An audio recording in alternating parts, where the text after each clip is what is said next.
araw sa inyo lahat. Ako po si David James Comay Garcia at ngayon po ay aking tatalakayin ang salapi. Ang pagpakilala sa salapi. Ang lahat ng bagay ay ginagamitan ng tao ay kanyang kinikilala at binibigyan ng pansin. Isa na rito ang salapi. So ano ba ang salapi?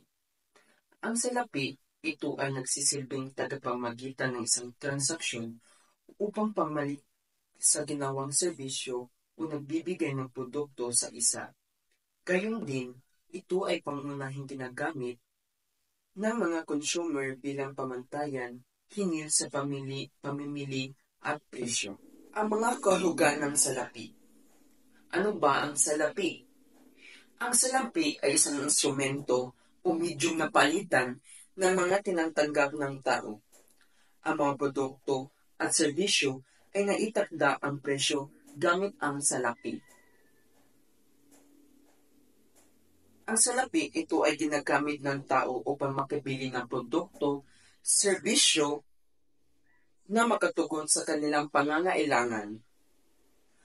Ang anumang transaksyon sa ekonomiya ay nagiging mabilis at maayos sa tulong ng salapi. Natanong mo na ba sa iyong sarili kung anong sistema ginagamit nilang palitan noong unang panahon? Masasagot natin yan. Ang sistemang barter ay ang sistemang umiiral dati. Ang barter ay ang pagpalitan ng produkto sa kapwa-produkto. Sa pagkakaroon ng labis na produkto ng mga tao, nagagamit nila itong pamalit upang makamit ang ibang produkto ng kanilang kinailangan. Halimbawa na dito ay ang labis sa produkto ng gulay nila at kailangan nila ng bigas. Ipinagpalit nila ang gulay sa mga taong may labis na nangailangan ng bigas at pinapalit naman ang gulay sa nangailangan naman.